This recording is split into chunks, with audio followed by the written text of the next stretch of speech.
You know what's interesting also? How do you decide which shita you should do? What it says in the Mishnah Brura, right, Rabbi? Right. So what most of Klal Yisrael does, and there's a very good reason to do it, is they have rabbeim. We didn't learn the sugya. We don't know. Yeah. We trust Gedola Hadar, and every dar decides who's their gadol in terms of psak, whether it's the Sfardim who were makabel the Shulchan Aruch as their rebbe, or the Ashkenazim who decided that every dar, the big rebbe of that dar will follow that. That's why it started with the Ramah, and then it went on to the Magen Avram, and then it goes on to the Chachmas Sarab, and then it goes on to the Chayadim, and then it goes on to the Mishnah Brura, and I'm sure in 20 years it might go somewhere else, right? So these are drachim that we trust that we can say, okay, we know what Hashem wants. Now, all that works assuming that a person doesn't have a personal opinion, right? Let's say a person was a chacham, and they were also learned to sugya, and they decided, you know what, I'm really convinced that Hashem wants me to do it this way, right? Now, there's an inyan of anova, like if someone big disagrees with them, you have to think about it. But if you're really convinced, after I really think this is the right way to do it, you're supposed to do your own Torah. Even if you're a Sephardi, even if you're Ashkenazi, it doesn't make a difference, because you're supposed to be neman, you're supposed to be connected to Hashem the way you think is right. Now, this is all true. What we're used to is learning niglos HaTorah and being a baki in the sugya, the Gemara, the Shulchan Aruch, and having opinions like that. But once we understand that the point of mitzvahs is not only the actions, now that we're in Eretz Yisrael, and there's more than Dalad Alma Halacha, there's experiences the Gilu Shechina, which is in my pnimius, in my lev. It's very possible for a person to, when they connect to something and they see what they need in their own life, I'm very convinced that right now I need to work on this midah, and the mitzvah being this way is super meaningful to me. It will make me change me, and I really connect to it. In that way, you're the gadol hadar of your own self. You're the chacham of your own self.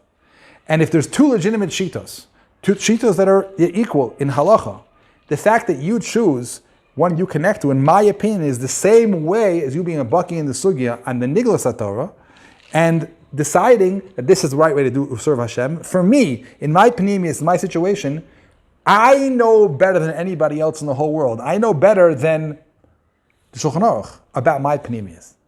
And therefore, I think it's right for a person, if they connect to a mitzvah in a pnimius way, and they think it's going to have an impact on them, they should do it that way. So it could be that a father and a family would feel very connected, like the way the Rambam is teaching it. And it would be very important for that family to have the Abba be the one who all these people are receiving from. And what? 5 minutes before Shabbos. And believe me, in the pnimius of the experience, it would be that much more meaningful if I just sat in a taxi and gave over 200 shekel and was whisked away home so I could actually spend Shabbos with my family. Say that again. Sitting in the airport 5 minutes before Shabbos. Yeah. And believe me, in the pnimius of the experience, Mama should be so much more Shabbos-tic in terms of everything that Shabbos is always meant to be. No. You're saying there's an isser involved in doing something, right? Hashem set up a situation where He says, I don't want you to do this. So now, of course, Hashem is telling you how to do this mitzvah. But you have a situation of Hashem is telling you there's two possibilities. There's a mitzvah over here. You can do the Rambam, you can do the Ramah. There's a machlokes. They're both legitimate. They're both the Rambam, the Ramah. Who's going to say anything? These are people who knew Torah. They're giving you two paths. Now you have to decide between the two of them. So you can use all kinds of methodologies. You can use the methodology, what people do is like, he's Ashkenazi, so I'm an Ashkenazi, right? He's a Rishon, he's an Achron. There's all different ways people use to trust, to understand, they think, oh yes, I think Hashem wants me to do this. These are all not a decision, this is right and this is wrong. It's not a birur, it's not like, it's a hanhaga. It's a way of deciding what you think. Why shouldn't it be valid for a person to say, this mitzvah is meaningful to me and that's why I'm doing it, because it will make the most change in my life? Why is that different? Do you understand the difference between your question and this question? Yeah. So now, obviously there's certain limitations to that. Let's say, for example, the next thing we're going to learn, the machlokes Beis Shammai and Beis Hillel, right? So Beis Shammai and Beis Hillel, there was a hachra from a baskol That same Adam said, halacha ke Beis Hillel. And the Gemara says, if you do like, you also do like Beis Shammai. Why? Because that's like the Bes Din Hagadol. In the Torah it says, well, if there's a rov and there's a zakin mamre, you do different than that. You're not doing what Hashem wants. Lo sasi mincha min smol. That's a way of us understanding what Hashem wants conclusively. But if it's not that way, it's inconclusive, there's two opinions, then why shouldn't my personal experience be part of that decision of how I do my life? Yeah, makes sense. Okay, great. Now, we understood the Mahadrin. We understood of how making mitzvah better on a level of personal expression. Then the Gemara says, there's another way, the Mahadrin mina Mahadrin. What does that look like? Says the Gemara, Machlokes Beis Shammai Beis Hillel. Instead of lighting one ner, you light a lot of neros. The shaila is, which ner, how many neros do you light? Beis Shammai says, you light 8 the first day, 7, 6, 5, 4, and the last day being the least. And Beis Hillel says, you start off small, and you end up going to the highest the 8th day. Now, what's in this machlokas? And why is it Mahadrin Mina Mahadrin to show something about the day of Hanukkah? Before we're learning about Mahadrin, we're talking about a personal expression. Now we're talking about being matzim, being a full-blown Hanukkah, to express the Hanukkah in its full light. So now, what is Beis Shammai saying? Right? So the Gemara says Beis Shammai is the keneged, the days that are leaving. That's one pirush in Beis Shammai. The other pirush in Beis Shammai is that's keneged the paras achag we have in Sukkos. The other time we say Halal Hagadol, the full Halal, where we have karbanos, we bring parim every single day, and it starts with 13 and it goes down till 7, right? And every day is less and less and less. So Beis Shammai says you see go less and less and less. So what's tamun in this thing of Beis Shammai? So there's a klal that it says in the B'Shem de Vilna Gaon that the reason why halacha is not like Beis Shammai is not because they didn't know what they're talking about. It's because, as the Gemara says in Yevamos, they were charifi tzvei, which means they had a deeper understanding of things. And they were so deep, they were leaving the confines of this world, and they were seeing what's correct on a shalem level, on a lasid level, the way the world should look in perfection. And that was how the mitzvahs they were put down in this world, and that's why the halacha is not like them now, halacha like them in the lasid level, in Zman HaMashiach. So now let's look at what Beis Shammai is saying. Beis Shammai is saying that there's 8 days left, light 8. There's 7 days left. They're looking in the future. What's going to happen? And I'm recognizing the Hanukkah of what's going to be. They're not focusing on the now. They're focusing on the impact of the Hanukkah. And what's the impact of the Hanukkah? We see by Param Hayotzim. What was the reason why they brought Param on Sukkot? And why did it go down? It says that in Chazal that on Sukkot what we're doing is we're changing the way the Goyim live in the world.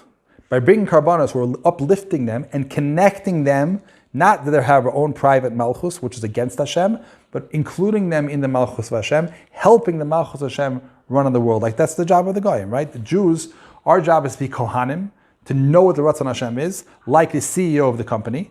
The owner told us exactly how the company should run. And the workers of the company who actually do the jobs, we give them over the task that we understood from God.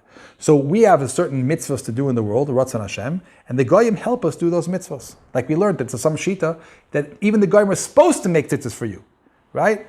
Daber Rabbi Yisrael Amata lehem, that Kal Yisrael should speak it out, and the v'asu lehem, the tzitzis should be made by Goyim, right? So there's shita like that. So the Goyim help us make the whole malchus of the world of Hashem practically. But it's our job to make sure that put them in the right place. Like Yosef put his brothers in the right place, we're Mlechas Kohanim, we lead the Goyim into the right place. So by bringing karbanas about the Goyim, all Sukkos, we're putting them in the malchus of Hashem, and at the end of the day we have this Shmini Atzeres, which is oneness, one par, which expresses the sum total of the accomplishment of bringing these parim. Says Beis Shammai do the same thing in Hanukkah. What that means is, Hanukkah is Gilui Shechina, right? Gilui Shechina is a way not only of affecting ourselves, a way of changing the world. Yavan was the opposite of Gilui Shechina, and by lighting the Hanukkah Neris every year, we change the world of Yavan, take the klipa of Yavan away. I thought the whole avodah is primarily to manifest the Shekhinah in the household. The Shekhinah in the household is everything we do is a garin that affects the entire world. So when you make shalom bayis in your house, you're making shalom with the whole world. Right? People want to affect the world. They want to change the whole world. You know how to change the world? Change yourself. Change your Dalet Amos. And by definition, it's going to affect the whole world because a Jew is so connected to Hashem, whatever we do, he responds. He doesn't respond on a level of personal level to me, he responds on a global level. So when the Hadlakas Neiros of Hanukkah is not just Shechina, but it's actually to change the world, to take Yavan, the klipa of Yavan, which tried to say that Chachma is the main point and there's no Hashem in any Chachma, it's just your brains, and he's not working with you in your brains. He's not giving you a hashra of his Torah in your brains, not like Torah Shebal Peh. And they say, Kisvu al keren hashosh, ein lechem chelik b'Elokei Yisrael. Every time we like Hanukkah, showing, the world is Elokei Yisrael. The world is Hashem showing up in the world. So you do that the 8th night, wow, you did a huge makata to Yavan. I know certain people, very holy people, who are able to see the energy of the world. And they tell me that on the Hanukkah light, when light the candles, all of the black stuffs in the world, the shadim and the ruchos and things like that, negative things, not the ruchos, the shadim, they don't have any power on the night of Hanukkah. Wow. It's like huge blast of light that comes into the world, right? So that's the 8th night. So Hashem took out all of his artillery and how many Yavanim are left now? Okay, so there's some Yavanim left, right? Then 7th night comes, even more Yavanim are gone, right? By the time the 1 night comes, there's a few leftover people, and next we're ready to go back into Chol because there was such an impact on the world. This year's job of Gilui Shechina was done. So Beis Shammai is saying, notice the accomplishment, notice how the future, notice what was done by the Neiros, and that expressed in your Chanukah licht. In other words, give edus that the world is changing through your actions. That's the point of Beis Shammai. Beis Hillel says no. If you want to fully express Hanukkah, you have to start a little bit, and then more, and then more. And the Gemara says why? Malin bakodesh v'lo moridin. Keneged hayamim that are coming. What does it mean Malin bakodesh lo moridin? That proves they understood that the kedusha of the Hanukkah gets bigger and bigger and bigger. I don't know about you, but sometimes it comes in the middle of Hanukkah, and I did this already a bunch of times. I said halal a bunch of times. I noticed a bunch of, okay, yeah, whatever, we're done. It's okay, time to go back to life. It's getting boring already, right? But the truth is not the way it is, because it's another opportunity. In a practical way, when we look at the nisim that happen in our life, so you start noticing them, and then you get good at it, and you say halal, you know what happens the next day? You notice even more. And you get connected to other supernatural things in your life. And like, wow, that happened. Then you start thinking about the future. It's like, wow, what's the potential? What could happen over here? What potential happen over here? So every day of Hanukkah is a way of going higher and higher. There's more Shechina in my house. Hashem is more nochach because I let him in more and I see him more. And then I have more hodah to say. And the fact that I did it yesterday makes more. So every day the light of Hanukkah is what the change that happened is happening. The avodah you're doing right now, the hodah and the pirsum hanes in you, so it gets bigger and bigger. And the last day of Zos Chanukah is Kenega. We lane in the parasha Zos Chanukah, which means now Zos, this experience of 8 nights of the Beis Hamikdash being finished, of all the people in all of the brothers, all of the Shvatim already bringing the Chanukah Sabayis. That's the point. Now we have a complete Gilui Shechina. So that's why Beis Hillel was saying over that it's important to focus on the change that happened in the world, in you. That now every day is getting more heilig and more heilig and more heilig. Can you pause for a second, Benjamin?